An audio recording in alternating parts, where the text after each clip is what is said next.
Hi guys, welcome back to my channel. My name is Karoliina. This is mindfulness, gathering inspiration for fulfilling and meaningful life, because that is all what we want, right? Today we're going to talk about non-violent communication.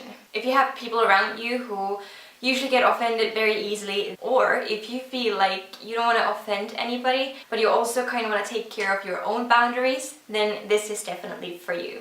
So the NVC theory supposes that all our behavior is just for us to trying to meet the universal needs that we all have. And it also suggests that none of these needs are in conflict. Instead, when the conflict arises, we usually have these different kind of needs and we don't have strategies to meet them. So these unworking strategies actually are the ones that clash, not the needs themselves. So with nonviolent communication, we're trying to get behind these non-working strategies and actually connect in the level of feelings and emotions. And this is a perfect way to get contact with other people's emotions and needs. But it's even more brilliant because it makes you feel more connected to your needs and your emotions. Because let's face it, we all have different kind of emotions. And quite usually we don't even recognize what this feeling is. Like sometimes we say things like, I feel like you don't love me. I feel like you don't appreciate me. But that's not really a feeling, is it? There's other feelings behind it. Let's take the example of, I feel like you don't love me. That's not a feeling. So the feeling behind it is probably loneliness or unworthiness or something else. But it's definitely, but it's definitely not, you don't love me. Because that's not a feeling. And where do the feelings come from? From our needs. They usually come from the needs that are met or unmet. So if you're having a positive feeling, your needs are probably met. And if you're having a negative feeling, most likely there is a need that is not being completely met. So let's say you're expecting to get a cake and you actually get a cookie.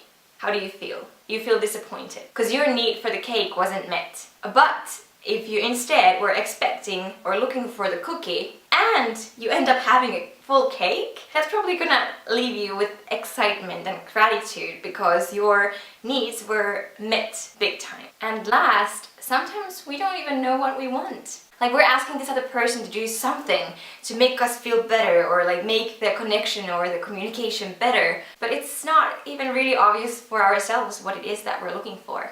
And now the wonderful part is that all these things are put into this nonviolent communication theory, which we're going to go through next, step by step. So the first step is to have an observation of a situation. And now this is important. It's going to be an observation, not an evaluation.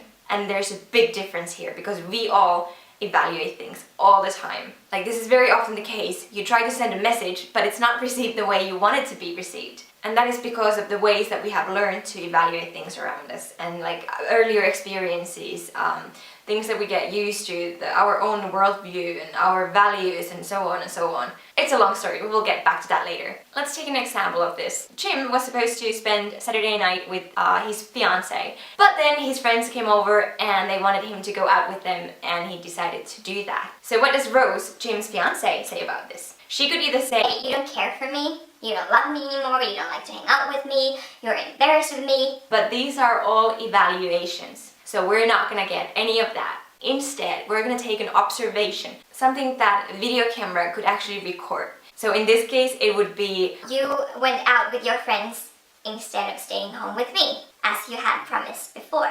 There's no evaluation in that. The next step is to try to come up with an emotion that this whole thing left you with. So Rose would probably tell that she felt lonely, and she felt neglected, she felt disappointed, frustrated, whatever feeling that arises. But it has to be a feeling. Again, it's not, I feel like you don't love me. Because as we covered before, that is not a feeling. The point is to talk about your own emotions and your own needs and not to try to make the other feel guilty or like make the whole blame game going on. And the third step is to get connected with your needs and communicate your needs behind those emotions. So for instance, in this case, Rose probably had a need for trust. She wanted to trust that when Jim promised her that he will be at home on Saturday evening, he would actually do that. And she also has this very universal need of being cared, being loved. We all have those needs. And the last step would be making a request about how would you specifically want things to go the next time, or how do you want things to specifically change.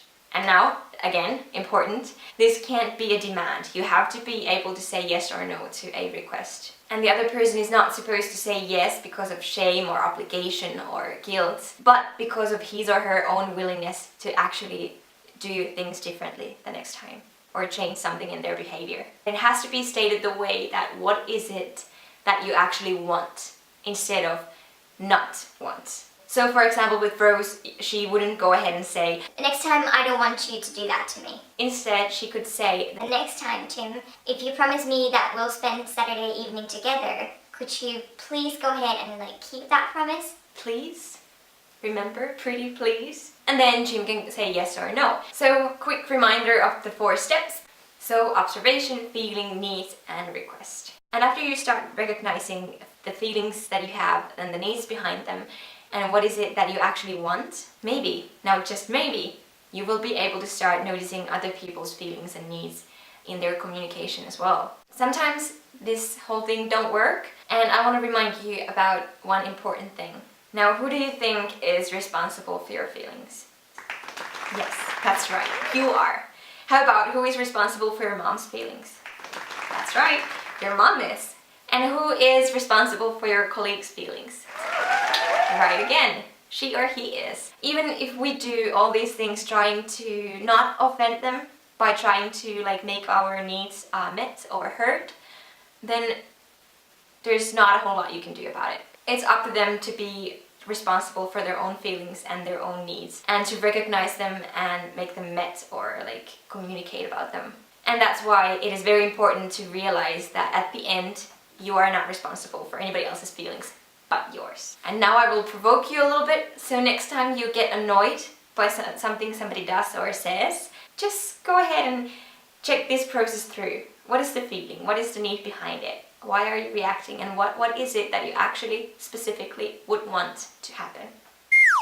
Alright, now I hope you have an idea what is nonviolent communication and how you can apply it in your everyday life. I know it can be very hard to recognize those feelings and put them into words. Also, it's even harder to recognize the needs behind them. So I'm gonna put a link down to the description box for you to check out the list of universal needs and universal feelings. So that's hopefully gonna help you give a shot for this kind of communication. And if you have not subscribed to my channel yet, please go ahead and do so. On this side, there's the subscribe button, so please hit that for me if you want to hear more about these kind of self-development, communication, psychology related topics. Thank you guys for watching. You have no idea how much I appreciate it. Hopefully I'll see you next week with my next video. Until then, take care and have a wonderful day.